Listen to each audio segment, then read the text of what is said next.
Hey YouTube, Matty's812, Team JMT, coming to you guys with the legit MTG deck of the week or month or however often I do this. I don't know.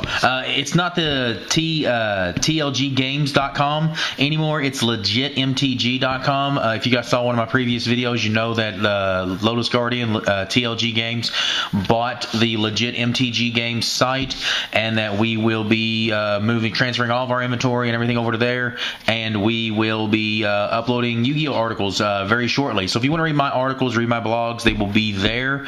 But this is a deck profile. So let's talk about this deck profile.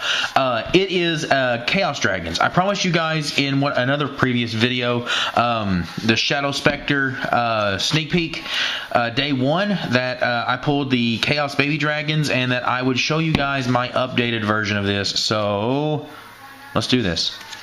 First, you got the big dragon. Red Eyes Darkness Metal Dragon. Dark Arm Dragon, Big Poppy himself. Triple Light Pulsar. Too good. Just too good. Give you that guy back. Let you bring him out and make big things happen, and then just bring him back whenever he dies. You get the little loop out where you get this guy and that guy, and they both die, and then he activates and brings him back, and then he brings that guy back, and it just makes the whole little thing happen. 3 Dark Flares. This guy is actually a lot better than what a lot of people think, just because of its additional effect to discard a dragon and remove stuff from your opponent's graveyard. Yeah, that part of the effect actually helps you out quite a bit. So yeah, that guy's actually a lot better than what we think, just because of his additional effect that nobody ever really uses. Those are all my bigs. So now let's get to the babies. White Dragon Wyvern Burster. Yeah, I don't know. Anyway, what this guy is, he is a level 4 light monster. Can only be summoned by special summoning him by removing a dark monster from your graveyard. He is a light 4-star. 1700 attack, 1800 defense. Now, a lot of people are looking at this and saying that you can't normal summon it. You can't even Red Eyes Darkness Metal summon it. So why is this guy so good in the Chaos Dragon deck? Well, one, he feeds everything that you're wanting to do and continuing to remove your lights and darks to make your other plays live. But what he also does is he's an easy summon of a dragon that you can then banish for the Red Eyes Darkness Metal and continue your play. Also, when this guy is sent from the field to the graveyard, he allows you to search for his dark counterpart, which is Black Dragon Collapser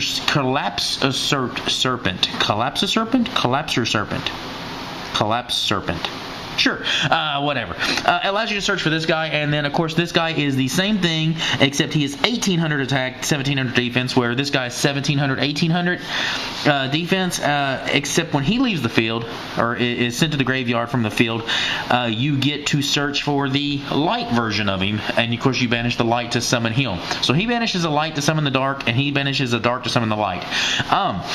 But what this actually does for you that is really, really interesting is you pair these guys with some of your other level 4s, and these guys give you more access into your rank 4s. Stuff like Constellar Omega and stuff like Key Beetle. So this deck has been very versatile in being able to dig out rank 5s and rank 6s and the occasional rank 10. But now you have the ability to abuse rank 4s also, and that's what this adds to the deck. Let me get my legit MTG back over here. Next, Eclipse Wyvern, staple in the Chaos Dragons. More of your big guys. Blackluster Soldier, Envoy of the Beginning, just puts in so much work. Chaos Sorcerer, he does what he does. We run the Lightsworn Engine. We've got Lila, and Lila. Plenty of Lila to take care of all that back row that people have for you now. That paired with Ryko, which is the excellent combination to answer Ophion. Yeah, Ryko answers Ophion for you, so you need those Ophion answers, because everything that you want to do in this deck, other than your rank 4 plays, which you now have access to answer Ophion, with your with the baby dragons, he stops all of Ophion stops all of your other plays. So you have to have the main deck answer, and that's what YuGiOh gives you. You also have Knight Assailant who with your tour guide targets, but we'll get into that in a second. Double Kaiku to help you with the meta. Chaos Dragons are still a thing. Or, I'm sorry, not Chaos Dragons. Dragon Rulers are still a thing. There you go. And Kaiku helps you with that. He stops Fates also and that kind of stuff. But the biggest thing is he stops the Dragon Rulers, and you have to do that in order to put yourself in a winning position in the game right now.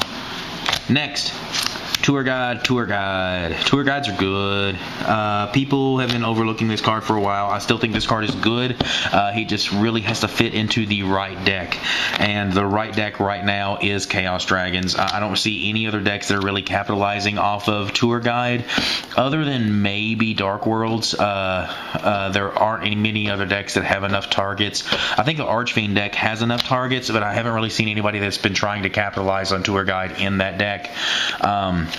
I don't know, it's kind of a shame. I really like this card. I still think this card is really good.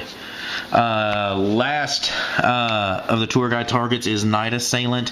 I still got to play this card. I still like this card. He is an additional Ophion answer, and he is also the tour guide target in case you draw in the double tour guide or something. So, he's there to help. And if you do draw him instead of the tour guide, he's not horrible. Like I said, you can set him. He's an Ophion answer, and you can set him, and he's also you can also discard him from your hand to add a YuGiOh back to your hand when you summon Light Pulsar from the grave. So he's good for that also. I still run the 1 tech Plague Spreader Zombie, even though he's at 2. I still only play with 1. Makes for a lot of really unique synchro plays. Helps to make the deck even more creative in what it does, and just helps you have a little bit more fun. I run 1 Honest just because it's another Ophion answer. You have to have plenty of answers to Ophion. And it's pretty cool whenever you can make the Blackluster Soldier honest play for game. That happens sometimes, and it's only happened for me 1 time in the entire time I've been playing this deck. But when it does, you just kind of get to laugh at your opponent because it's fun.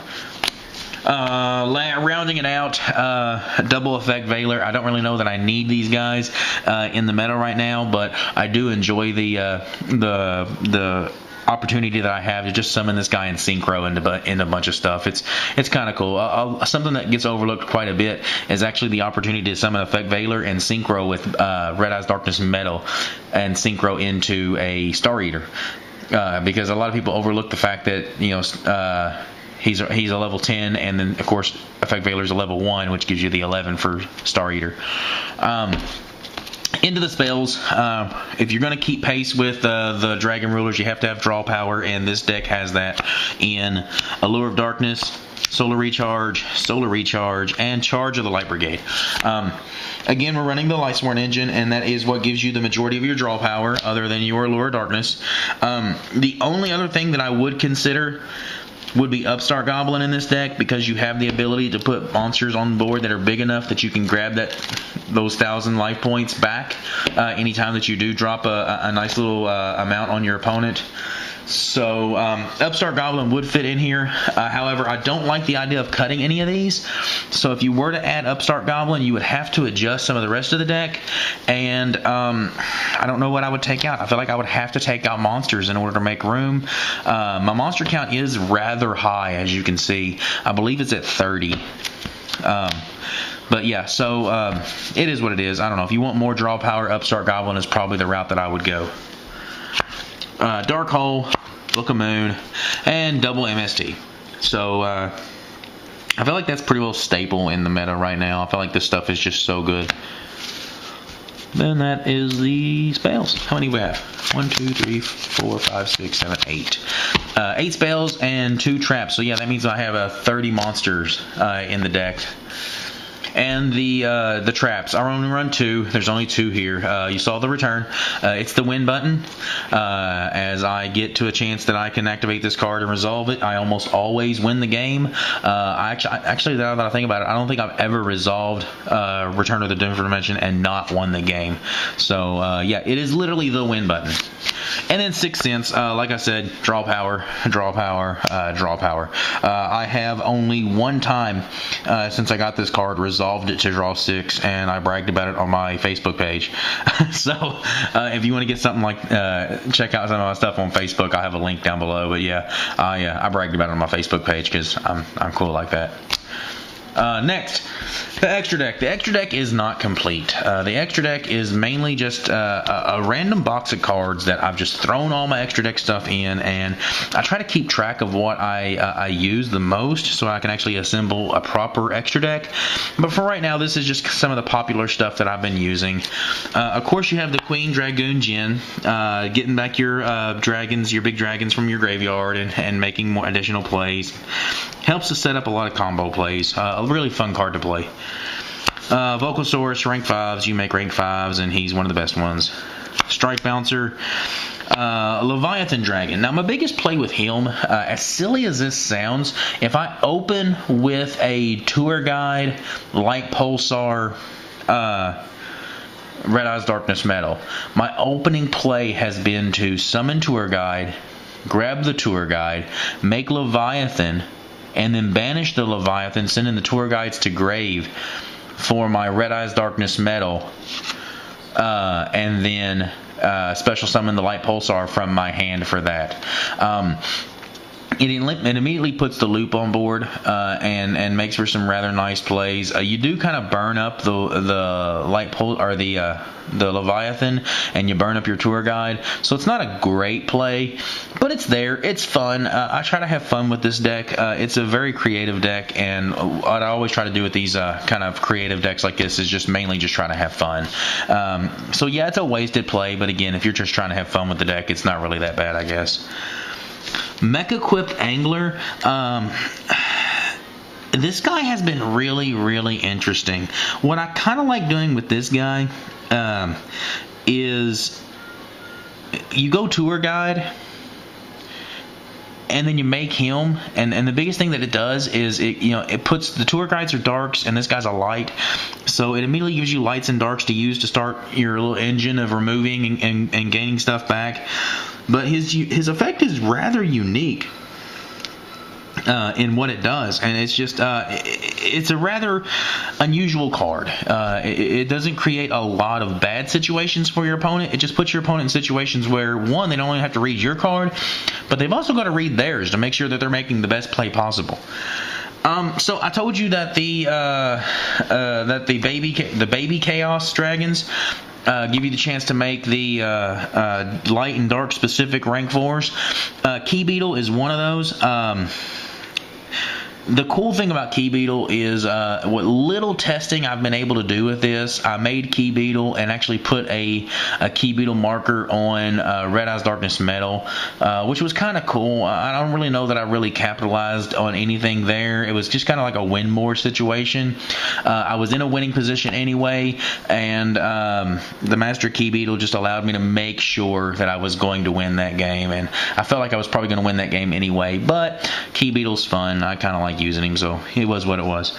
And then the light rank 4s, Constellar Omega, built-in Lance puts in work. He does good. You use one of your burnt Lilas, summon Lila, break a back row, and then you special summon the white dragon, and then overlay into Omega, and then just continue what you're doing. Starleech Polydynamo wins games, guys. His negation effect to take away your opponent's monster's effect, and then making it a 0 is really, really good. A ruling that I probably need to double check on. I actually used this on a Draco Sack the other day, and then just ran the Draco Sack over, even though he had tokens, because I negated its effect and made it a 0. So got rid of the Draco Sack, which was rather interesting, and left him with 2 tokens on board. Yeah, and it was actually something that I was able to do.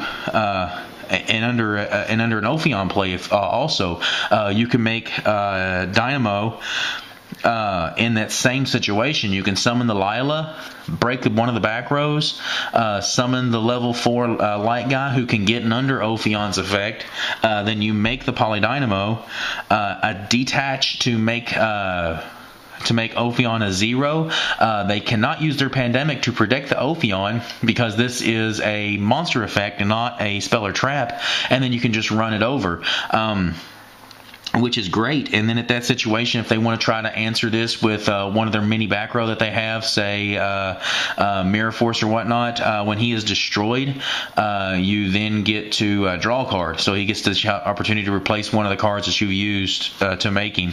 But yeah, this guy puts in some work against Ophion. But yeah, the only real thing that I've been able to do with him is answer the Draco Sack play. No chance to make him and use him against Ophion yet, but I'm looking forward to the chance because I know that's going to make an Evil Swarm player salty. And then last but not least, mainly just because I like showing off the card, my Black Rose Dragon signed by Erica Schroeder, Akiza, however you pronounce her name, Akiza. I like this card. It's fun. I met her. I hung out with her. She was cool. But yeah, guys, there you go. There is the deck profile, the legit MTG deck of the week is what I'm going to go with. Because I'm going to try to give you guys another deck profile next week. But there you go, guys. It was a lot of fun testing this deck, and I'm actually probably going to try it out a little bit more in the near future. And I'm probably going to put together an actual extra deck for this. It's sad whenever I start to open up my deck boxes and then just have to start digging from deck to deck to try to put together whatever card I need for the moment. And it gets to be a little bit aggravating. So I'm probably going to try to put together an actual extra deck for this card or for this deck eventually. But yeah, guys, there it is. I appreciate it. Make sure you head over to legitmtg.com, check out the site, buy some stuff, and then also check out the articles that will be coming up very, very shortly. They're doing some last minute adjustments to the website, and we will have Yu-Gi-Oh articles up there within the week, I believe. So if you want to read anything from me, it'll be there. Make sure you check it out. Also, make sure you check me out on Facebook. That's where you can see all my little funny anecdotes and how I play test and stuff. So there you go, guys. Subscribe, comment down below. Show us how much you love us.